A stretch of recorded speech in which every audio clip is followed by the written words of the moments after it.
This next one's brought to us by Game Time. The World Cup coming back to North America for the first time since 1994. And with 48 teams for the first time ever, it's going to be massive. But let's be honest, getting tickets is usually the hard part. That's why the Game Time app is clutch, finally giving fans a real advantage when it comes to snagging seats. With Game Time, you can track price drops in real time, get alerts when the great seats open, and buy tickets the moment they hit the app. Plus, it puts the power back in your hands, giving you the chance to make getting World Cup tickets realistic. Take the guesswork out of buying those tickets and every other ticket with Game Time. Download the Game Time app, create an account, and use promo code LOCKEDONNFL for $20 off your first purchase. Once again, download the app, make an account, and use promo code LOCKEDONNFL for $20 off. Swipe, tap, ticket, and go. Download Game Time today.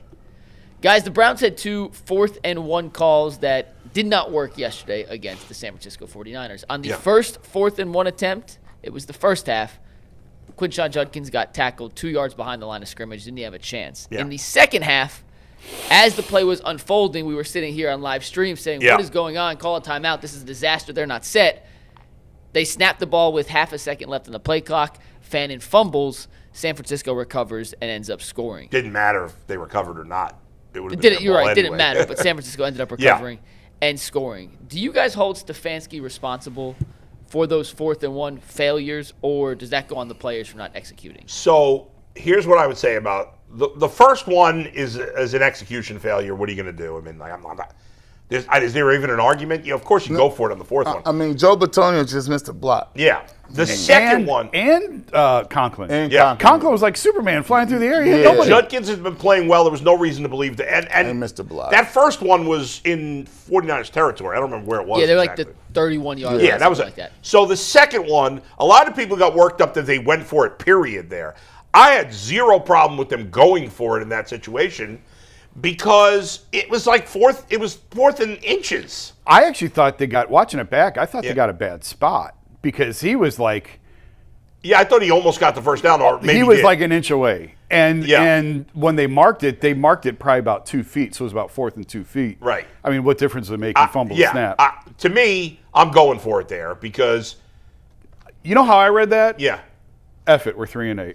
Exactly. Well, we got to That's lose. right. You got nothing to lose. Yes, I mean it's kind of. You got to be able to get that. It's kind of insane to go for it on your own 30. It's mildly insane. I have no problem with it. But when you're like, we're 3-8. What do you got to lose? But here's the thing.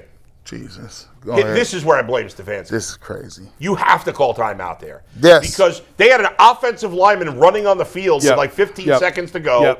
The referee stopped them from getting the play going, and by the time you have a tight end taking a snap, you can't rush a play like that. Correct. So of those 2 plays, my only beef with Stefanski, and it's a big one, is that he didn't call the timeout. I would have punted.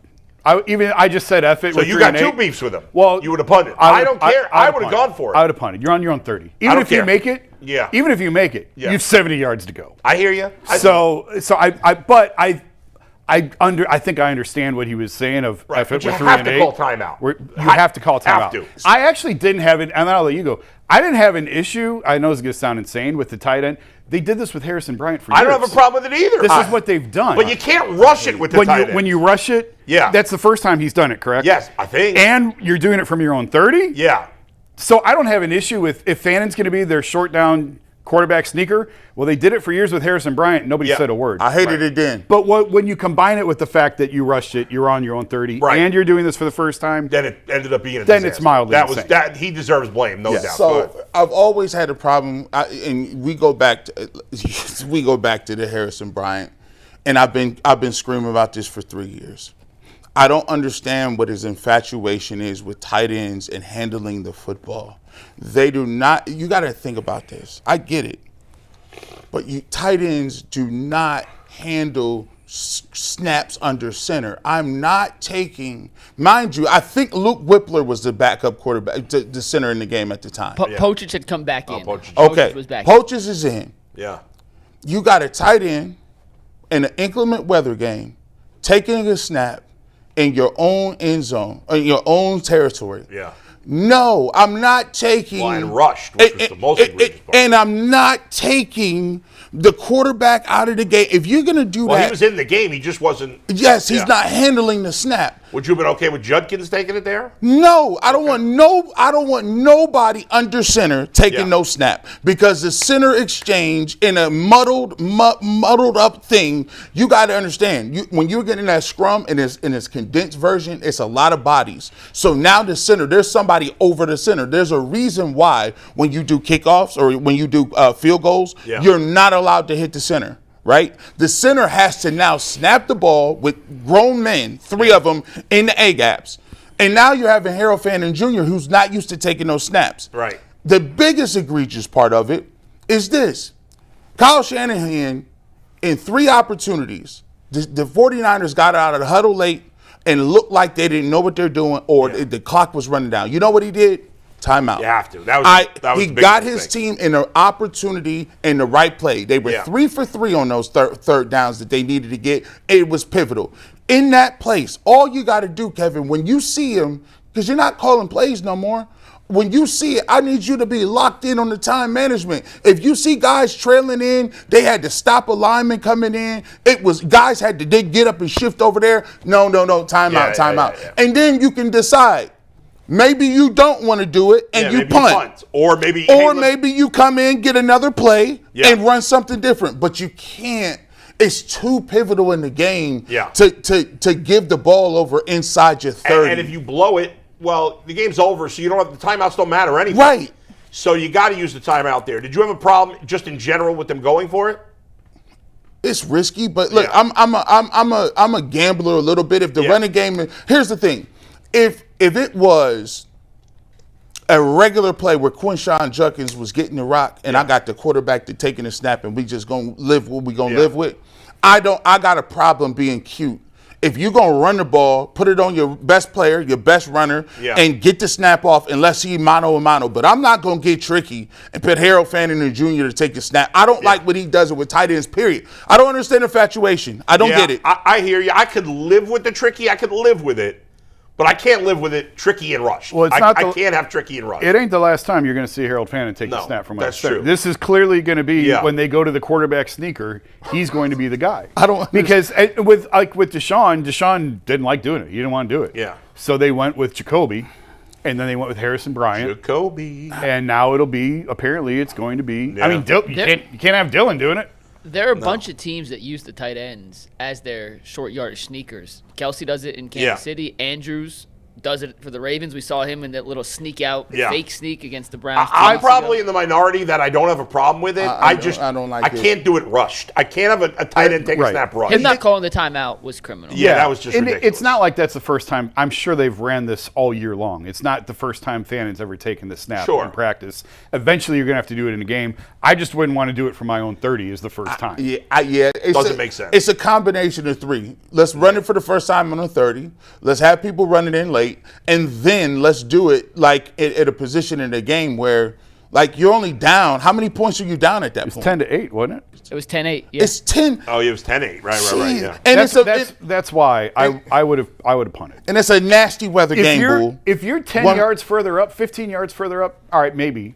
If you're at the 40, 45, you're at your third. They're already in field goal range. I love it. I love the aggressiveness. I usually do too. I usually like going for it. I understand. It was already risky to go for it. Yes, a minority opinion. Real quick, Bull. On this, Jason, I'm curious if you think the fact that the Browns' special teams have been such a catastrophe earlier in the game, including allowing the 66-yard punt return and all the other mistakes, played a factor in Stefanski saying, I don't trust that unit. I actually trust my offense to get half a yard more. If memory serves, they had the wind at their back on that play. So with Bojorquez's leg, he could have really boomed it. So that was another one because the wind, they flipped the field position, right? Yeah. Like they could have punted. Like they had the wind at their back. I think they did. Yeah, I think you're right. And, by the way, there was a criticism of Kevin Stefanski, and I've obviously been very critical of him this year. But there were people complaining on social media. Again, I shouldn't read too much on social media, but whatever. That they ran the ball too much. Okay, for years we've been fighting with everybody that they And now he ran it a lot. They ran it successfully. He's not even the play caller, and they're still killing him. I didn't understand. I didn't understand the complaints about running it too much. It was effective. It's 30-mile-an-hour winds. And again, they were running well. When I say eventually Shedeur has to play quarterback, yesterday was not necessarily the day for that because of you saw Purdy struggle too with some of the wins and everything else. His numbers actually was kind of identical to Brock Purdy's numbers. Purdy played better. Yes, Purdy played better, but he didn't have great numbers. Here's the thing. I think when you talk about running the football, there's ways that you can do it. In that position where you got Harold Fanning Jr. in the game, you've been running the wild dog. Listen, give me an extra lineman there. Give me Quinshon Judkins and let him figure out and give me a yard. If you're going to run that, fine. You've seen it, and we've seen what we could do with that. In terms of people saying that they ran the ball too much, I don't have a problem with the runs. I got a problem with the sequence and the way that you mix it in and basically saying, okay, I don't like run, third down and 10. Run, third down and 10. I don't like that. I need more movement. I need more easy things that I can get. Not sit back and shotgun the 3rd and 9.5. But, Mike, what was their average depth? I feel like they had less long third downs yesterday than they normally do. Am I right about that? I don't have that number on the top of my head. I could find it for you in 1 sec. I don't know. I thought it felt like it was more third and more manageable. Yes, but I thought so. I don't know. Yeah. Well, I'm looking up that ball. I want to read these quotes for you. We got to get to this because this had me losing my mind yesterday. I was fighting the entire internet.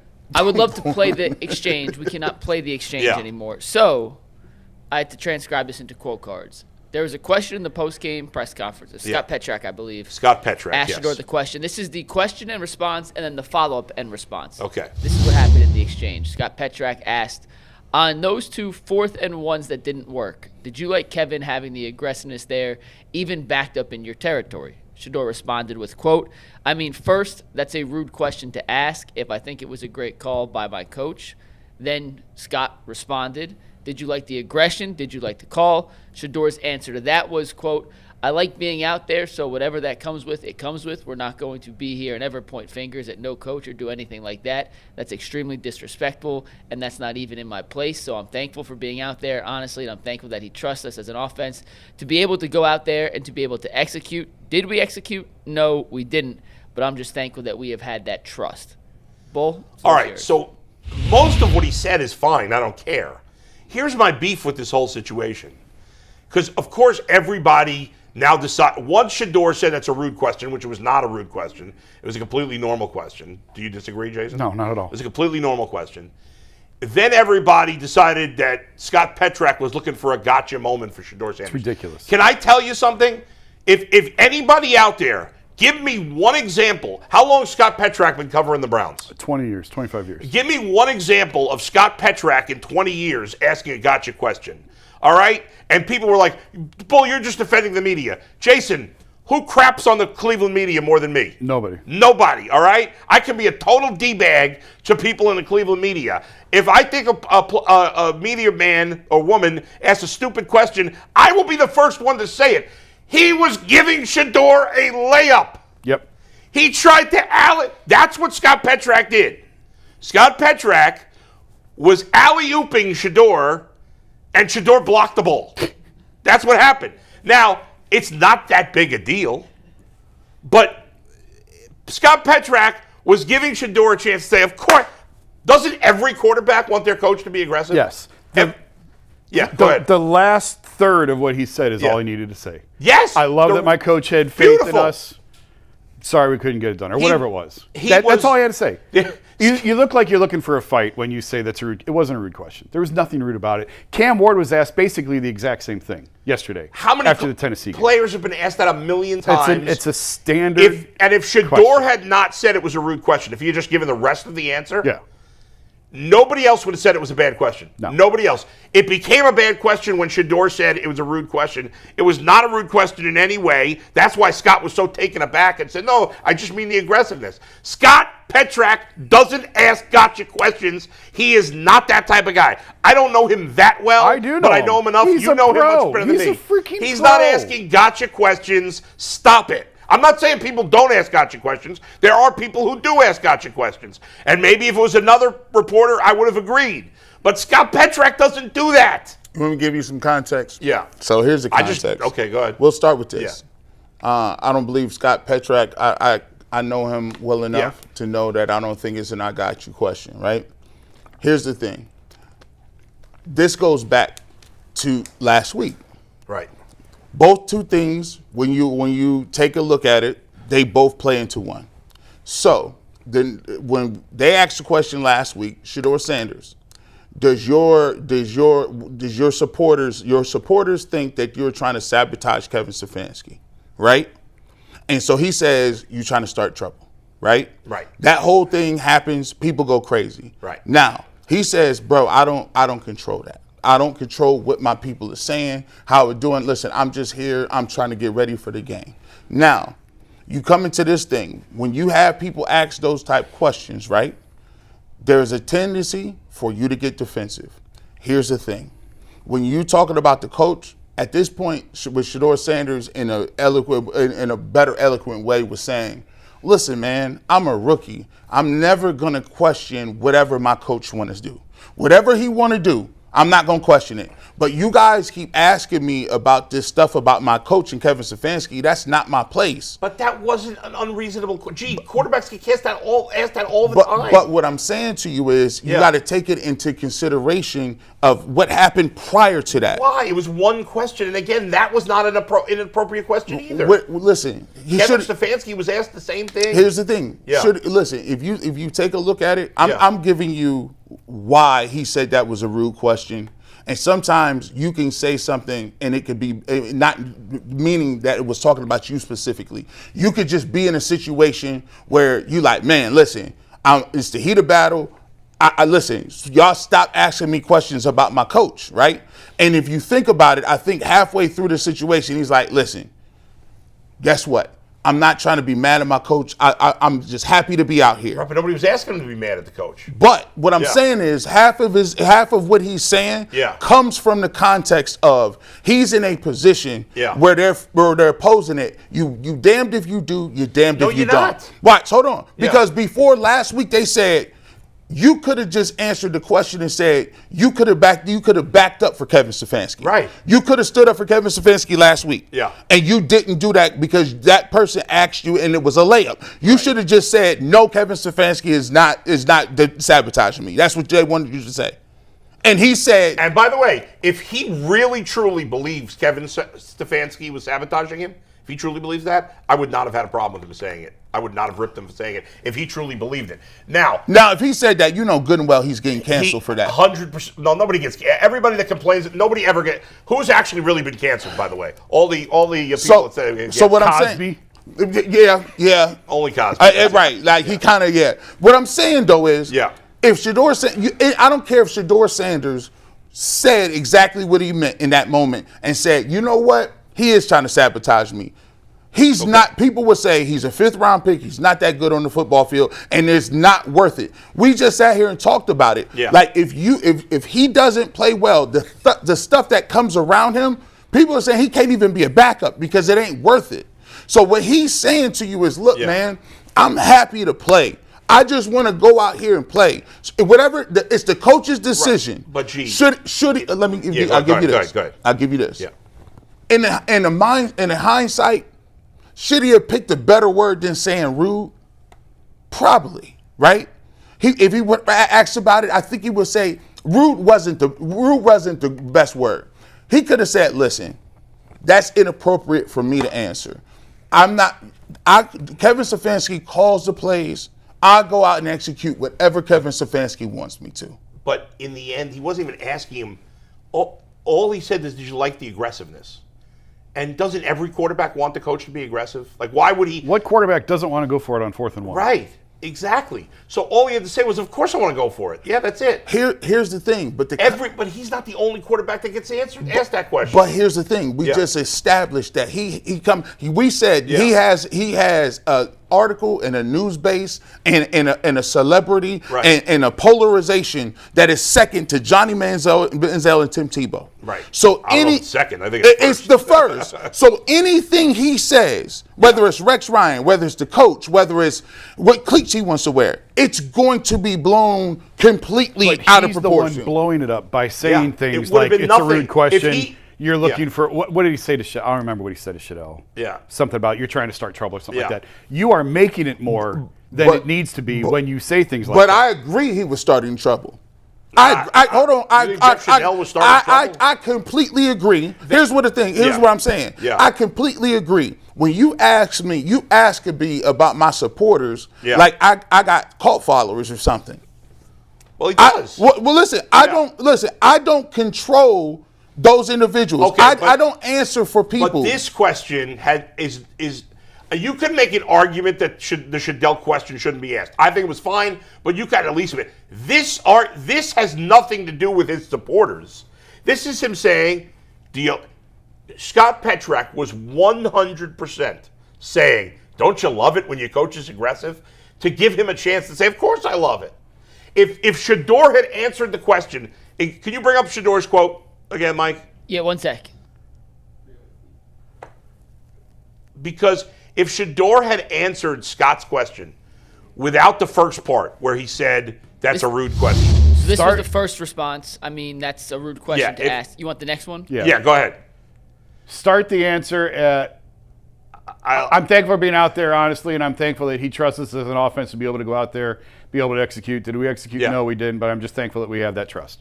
If he would just said that, there's no headline. There's not even a story. It became a story because of his answer. I think what he was actually trying to do was he said, before I was told that I didn't stick up for my coach when they asked the question last week. Yeah. So this week when you ask a question, I'm going to stick up for my coach and say, in more terms, be more demonstrative and saying, listen, Kevin Stefanski is my coach. It's not my job to answer questions about the aggressiveness or not the aggressiveness. That's the play call. Why is it okay to ask other quarterbacks that same question? Because other quarterbacks have been answering the same question here's the thing. a million times. Here's the thing. You can ask, this is the thing about the media. You can ask any question you want. Right. But he also can answer any way he wants. Agreed. But then you can't be. But what I'm saying is, he can say whatever the hell he wants. But why would you act as if I'm saying his reaction to me was ridiculous because nobody was looking to get him in trouble. When you are put in a position, and you got to look at it like this, when you're put in a position where, let's be honest, everything that has been written about Shedeur Sanders, you got to take in context. Like, everything that's been written about him from day one. Everything that, like the 5th round, the prank calls, all of this stuff. Like the people asking him, "Hey, do you disown your father? Is your father the reason you draft?" When you got to take in context when people are asked these questions over and over and over and over and over again, and you finally get an opportunity to play, and all you want to do. And we told him before with Rex Ryan, don't focus on the football game and what happens on the football field. Yeah, this was about that. This was about the football. Sometimes in the context of what's going on, people get tired of answering questions about stuff that don't got nothing to do with them. But this had to do with it. No, it has to do with the play call of the coach. He asked a question. Do you like the play call? No, he said, listen, he was asking about, do you like him being aggressive more than the specific play call? But guess what? That is on Kevin Stefanski. The reality of the situation is, at the end of the day, you can only control what you do on the football field. Shedeur Sanders is an individual, right? Yes. If I treated Shedeur's, if I had a bad experience, let's say I was a Browns beat reporter, right? And the last quarterback. God help us all. God help us all, right? And the last quarterback of the Browns was Joe Flacco, and Joe Flacco had been a real crappy guy to me. He had treated me like crap. I hated Joe Flacco. If I took that out on Shedeur Sanders, if I automatically, as a beat reporter, was like, screw Shedeur Sanders. I haven't met him. I haven't talked to him. But I'm going to be crappy to him because the last quarterback was bad to me, so I'm going to just assume all quarterbacks are asses. Is that fair? No. Okay, so if a player takes out his... Have there been some media members along the way that have been unfair to Shedeur Sanders? Yes. 100%. 100%. But if you take that out on every member of the media, just assuming we're all evil, that's not fair. I don't think he's assuming we're all evil. I'm assuming, and what I'm going by is, and when we have a week where you're asking these questions and you receive the questions One question. It was one question. But the narrative, you got to understand. I'll tell you this: every single person that has ever came on this show, has talked about the narrative that Kevin Stefanski is sabotaging Shedeur Sanders. That is, hold on, watch this. It's talked about because fans say it. That's it. But it's the biggest storyline in the media today. No, it's not. I don't think it's the biggest storyline. It's a ridiculous storyline. Is that not a topic of conversation? Do we not talk about whether or not Shedeur Sanders is being sabotaged? But whose fault is that? Is it his? No. Whose fault is it? Okay. So if that's the topic of conversation, and it's everywhere on ESPN, if it's everywhere on Fox, if it's everywhere here, right? Yeah. And everybody who comes on here talks about it. I've heard Mary Kay talk about it. I've heard Aditi talk about it. I've heard Ross talk about it. I've heard everybody who comes on here talks about the narrative that is dumb. Well, we asked them about it. Okay, so there it is. So if that is the narrative, and we know it, and he knows it, and he hears it, right? Right. Don't you think after a certain point in time, you're going to be defensive about any questions that move to the narrative that you have a problem with Kevin Stefanski? It's called I'm distancing myself from that. But let me ask you this, G. Don't you think he would ask Dylan Gabriel that same question? No. I absolutely think he would. No, you talk about Jeff Shedeur or what's the name? Oh, not the Jeff Shedeur question. No. The Scott question. But the Scott Petra. Yeah, he would ask him that question. Exactly. It's two separate things. But here's the thing. We got to understand that Dylan Gabriel would have been asked that question, but he would not have been asked the same question last week. These things don't happen in a vacuum, right? Dylan Gabriel would not be embroiled in anything that has to do with him not liking Kevin Stefanski. That's not it. I guess my concern is that, to me, that question was an obvious layup for Shedeur to look good. And I'm surprised that Shedeur, as I thought, I think of him as media savvy, didn't take that opportunity. What I took it instead, it became a negative thing, which it was, I'm sure it wasn't intended to be. You gotta think about it like this. Yeah. We can look at a lot of different things, right? And it's easy for you to pick and choose and say this was a layup, this was a layup, this was a layup. But when you are criticized for wearing backwards hats, hold on. When you are criticized because people take a look at you on film and say, why aren't you sitting next to Dylan Gabriel? When people criticize and say, you know what? I don't like you because your father did certain things. You can't look at those things in a vacuum and say, okay, well, he should just forget all those things and not be defensive about this. As him being a quarterback, Shedeur Sanders is in a position. Kevin Stefanski is his coach. When you ask, what is your relationship with Kevin Stefanski? He's his coach. He's a 23-year-old rookie quarterback, and that is his coach. At the end of the day, that's the person who's in charge of putting him on the field. He puts the game plan together, and I'm just out here trying to play. It is not my job. It is not my choice. It is not my decision of what happens. And I think that people are getting to a point where you're putting him in a situation where he has to answer to things that's not his responsibility. And when that happens, that's not fair. I just don't think this is an example. So, and you know what I said? Yeah. I said, if you go back and you ask him, would he probably say, man, I probably would. Rude might not have been a correct answer, right? Rude might not have been the accurate representation of what I wanted to say right there. Could he have said, you know what? My bad. Not rude. I just think that in my place right now as a rookie quarterback in the league trying to understand what we got going on. Yeah, I get it. He's under a lot of pressure. And this is the last thing I'll say about this. And I don't mean to compare myself to Shedeur Sanders because there's certainly no comparison. He's got way more, a million times more coverage than I do, right? And I get why he'd be frustrated. I think some people along the way have been very unfair to him.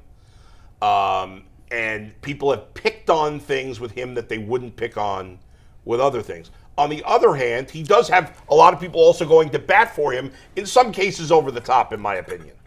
Just if I'm going to be fair and say, there's people been over the top negative, there's also been people over the top who have gone the other way.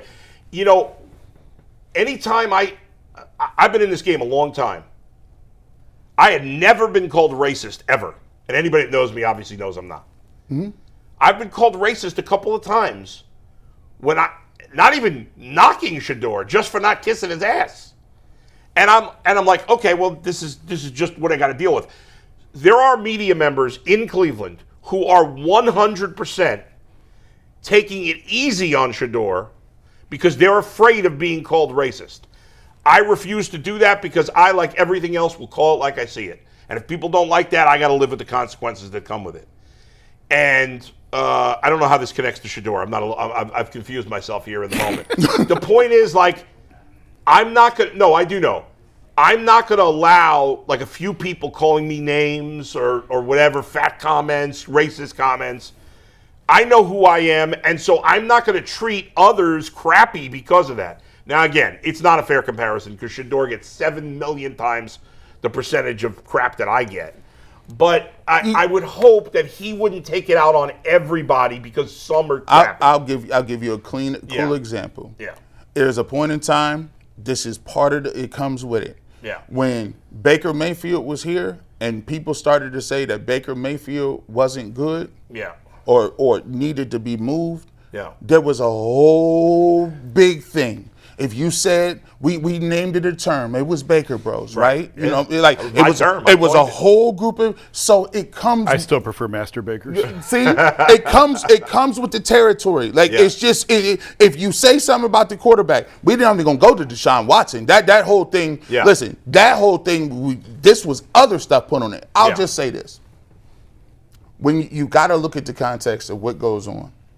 There's some people that hold grudges because even when he went and did something and showed up to a place where people died in a fire, people pulled up. I remember doing the show and I got emotional about it. And we'll give it to Super Chats or whatever. But I think this needs to be explained.